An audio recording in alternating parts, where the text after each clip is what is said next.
Bienvenue à toutes et à tous sur ma chaîne YouTube. Aujourd'hui, nous allons parler d'une histoire qui m'a trop touchée. C'est une vidéo dans laquelle on expliquait des histoires mystérieuses à l'africain. Comme vous le savez, en Afrique, il y a la sorcellerie, il y a l'envoûtement.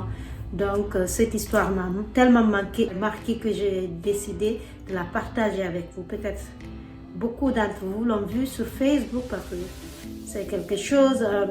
c'est un pasteur, je ne suis pas chrétienne, je suis musulmane, c'est un pasteur qui avait amené des gens pour les exorciser. Je ne sais pas si c'est ça, c'est pour qu'ils confessent, pour qu'ils arrêtent de faire la sorcellerie. Au fait, voilà, c'est un monsieur de 80 ans, disons, qui avait ensorcelé une jeune fille de 35 ans. Voilà. Il y avait au moins 50 ans de différence d'âge entre les deux. Donc, on va commencer l'histoire. Donc, tout ça, c'était pour vous expliquer, c'est dans quelles circonstances tout ce que je vais vous raconter s'est passé. Alors, on va passer au vif du sujet. Voilà, comme je le disais tantôt, cette histoire s'est passée au Nigeria, je crois qu'il y a 10 ans de cela. Voilà, c'est l'histoire d'une jeune fille. Une jeune fille, quand je vous dis elle est belle, cela veut dire qu'elle est belle. Elle est belle de la tête aux pieds avec une... She have the skin like flowers. Elle a une peau qui brille, lumineuse. C'est une jeune fille, je vous dis, vous savez, au Nigeria, il y a une ethnie là-bas. C'est des femmes de teint clair, des femmes très jolies que tout le monde veut. Voilà, comme vous le savez, les femmes de teint clair chez nous sont les plus prisées. Donc voilà, cette jeune fille, elle était mariée à un autre monsieur. Et je crois qu'il vivait en Italie. Donc du coup, je crois que c'est ses parents étaient partis voir un féticheur. Je ne sais pas, vous savez, toujours nos parents font ça pour histoire de nous protéger, histoire de nous aider parce que nous sommes à l'Occident. Voilà, son papa, je crois qu'il était parti pour des trucs comme ça. Donc le vieux féticheur, chez eux on l'appelle witch doctor, un vieux comme ça, un sorcier. Son papa, le père de la fille a appelé la femme, disons, pour que la femme explique au sorcier ses problèmes.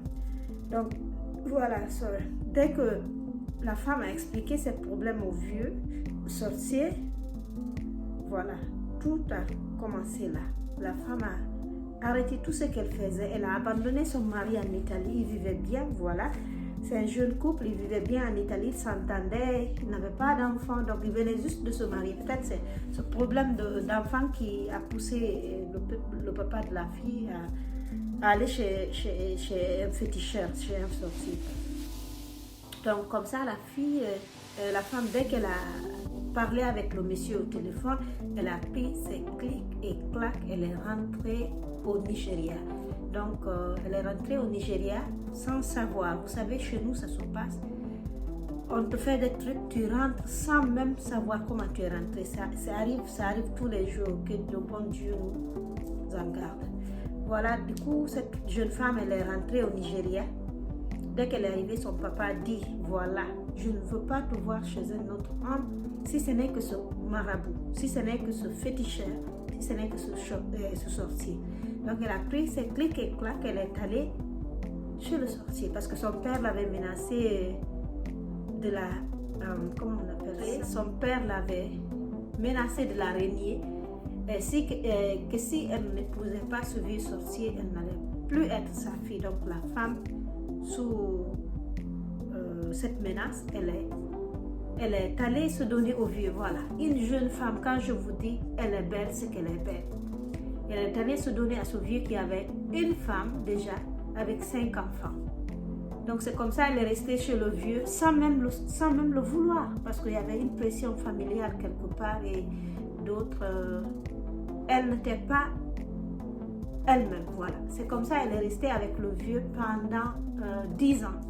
Ils ont fait 3 enfants ensemble. La femme était là et le vieux, son âge ne faisait qu'avancer. Avec l'âge, il ne pouvait pas satisfaire du tout la femme intimement. La femme était là, elle était condamnée à rester là sous l'emprise de ce monsieur.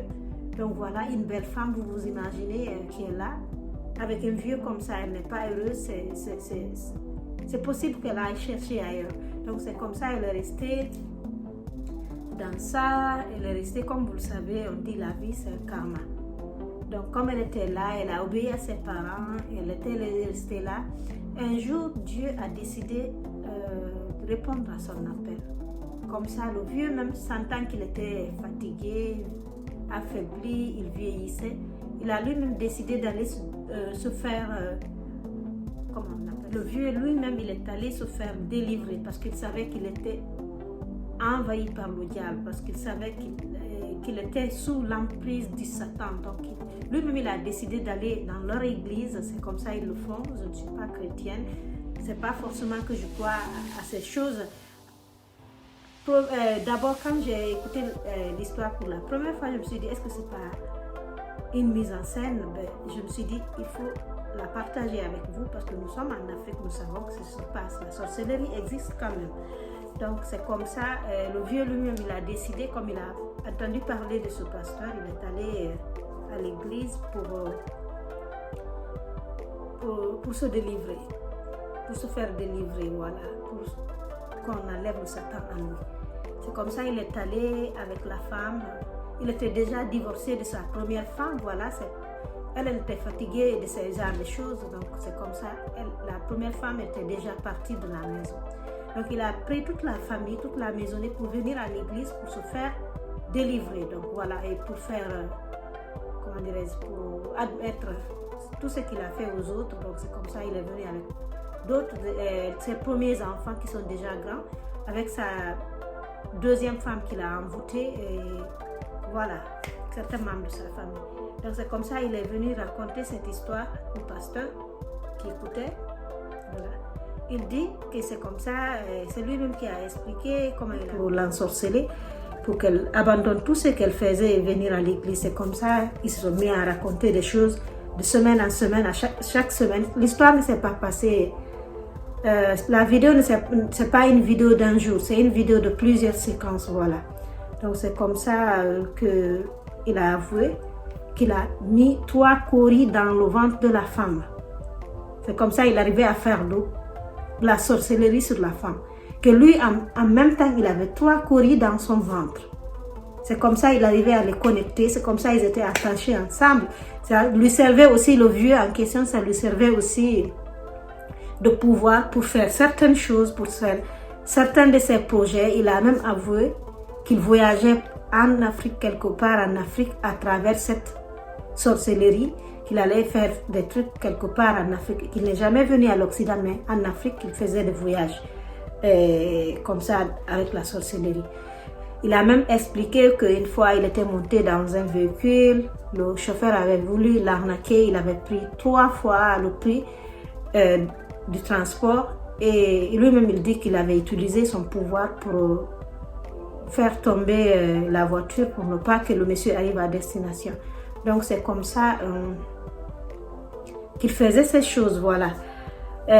Du coup, il a expliqué, il dit qu'il a peur qu'on délivre la femme et qu'elle vomisse ses coris et qu'ils arrivent à être séparés. Donc, qu'il préfère mourir que d'être séparé à la femme en question. Vous voyez, le monsieur, jusqu'à quel point les hommes, quand ils veulent des choses, ils peuvent risquer. Donc, c'est comme ça, le pasteur dit, il a commencé à faire cette prière-là, ce qu'ils font. Je ne dénigre pas la religion chrétienne, leur prière. Après une séance de prière, la femme a commencé à vomir. Elle a vomi 2 coris. Donc, il lui restait 1 cori dans le ventre.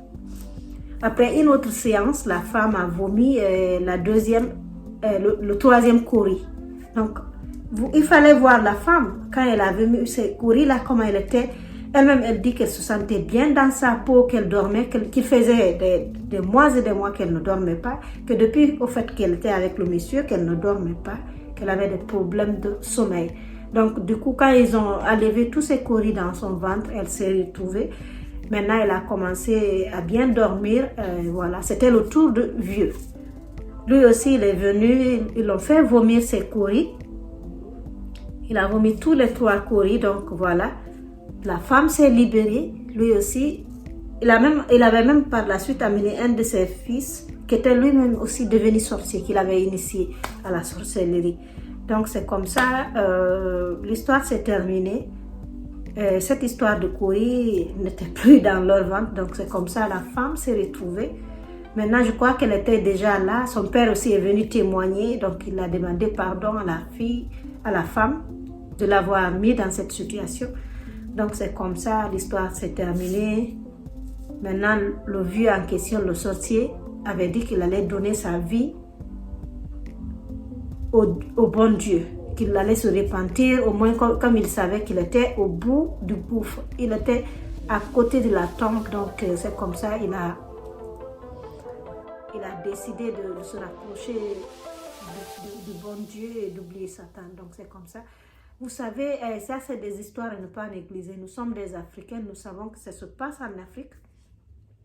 Il y a beaucoup de gens qui ont des scories dans le ventre, qui ont des tas de trucs dans le ventre, des ongles, des coris, des trucs. C'est pourquoi des fois les gens tombent malades, ils vont à l'hôpital. On n'arrive pas à faire un diagnostic de ce qui les arrive. Pourquoi? Parce qu'il y a des trucs maléfiques dans le ventre que les appareils ne peuvent pas voir. Donc c'est comme ça, nous devons dire à ces gens qui font ces genres de choses d'arrêter. L'Afrique a un pouvoir. L'Afrique, c'est le berceau de l'humanité.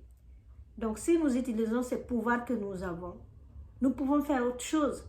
L'heure n'est plus à la sorcellerie. Que ces sorciers qui font ce genre de choses maléfiques, qu'ils arrêtent de les faire et qu'ils participent au développement de l'Afrique. C'était tout pour aujourd'hui. Je vous dis un grand merci d'avoir suivi cette vidéo. Donc si vous avez aimé la vidéo, n'hésitez pas à me faire un pouce bleu, à vous abonner à ma chaîne. Donc c'était tout. C'était votre Géna. Allez, à la prochaine. Bye bye.